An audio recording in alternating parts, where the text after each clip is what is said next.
सुनो देवर जी, आप तो विदेशी मेम लाकर हर जिम्मेदारी से मुक्त हो गए। माँ जी के अंतिम समय की भी मैंने ही सेवा की थी, पर अब बाबूजी का हमसे न हो पाएगा। पल पल उनका पुकारना, कभी यहाँ दर्द कभी वहाँ। आँखों की रोशनी भी नहीं है आप। आपके भैया तो सुबह निकल जाते हैं और देर शाम आते हैं। बच्चे पढ़ाई में लगे रहते हैं। मैं अकेले कैसे संभालती हूँ, सब मुझे ही पता है। हाँ भाभी, मुझे पता है आपने सब कितने अच्छे से संभाला है। मैं बात करता हूँ आपकी देवरानी से।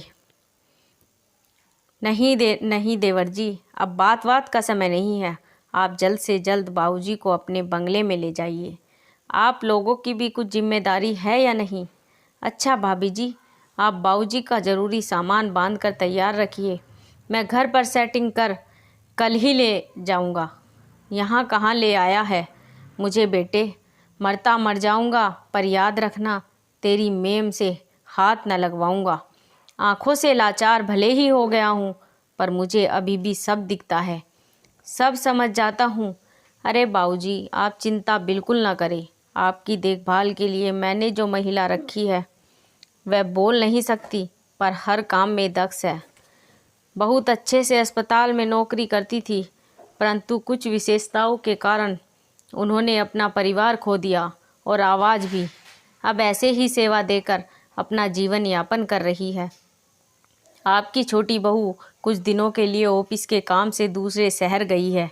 उसके वापस आने तक तो आपकी आँखों का इलाज भी हो जाएगा, और अगर आप वापस भैया भाभी के पास जाना चाहोगे तो वो भी हो जाएगा। तो ठीक है, कब है मेरा ऑपरेशन? बाबूजी, कल ही डॉक्टर से बात कर आपको बताता हूँ। ठीक है बेटा। अरे बेटा तो ऑफिस के लिए चला गया, मुझे इनका नाम भी बताकर नहीं गया। कैसे पुकारूँ अब इनको? बेटी, तुरंत ही एक हाथ ने उनके चरण स्पर्श किए। खुश रहो, खुश रहो। बेटा, ऑफिस जाने से पहले तुम्हारा नाम बताना तो भूल ही गया और तुम बोल ना पाओगी। आज से मैं तुम्हें बेटी कहकर ही बुलाऊंगा, ठीक है ना? महिला ने बाबूजी के दोनों हाथ अपने सिर पर रखकर सहमति दी। अब तो बेटी बाबूजी का गजब ही रिश्ता बन गया। बाबूजी के कुछ भी मांगने से पहले सब समय से हाजिर रहता। बाबूजी भी उसको अपनी बेटी मानकर उससे बातें करने लगे। हफ्ते भर बाद आँखों का ऑपरेशन भी हो गया। बाबूजी पट्टी खुलने पर सबसे पहले अपनी बेटी को ही देखना चाहते थे। मन के तार जो जुड़ गए थे। पर बेटे ने बताया कि अब वो महिला किसी दूसरे की सेवा में लग गई है और उसने पिताजी की सेवा के लिए ऑफिस से छुट्टी ले ली है। अब वह उनकी देखभाल करेगा। बाबूजी निराश हो गए और जिद की कि भले 5 मिनट के लिए ही सही, पर मेरी बेटी को ले आओ। बेटे ने बहुत समझाया पर वे ना माने।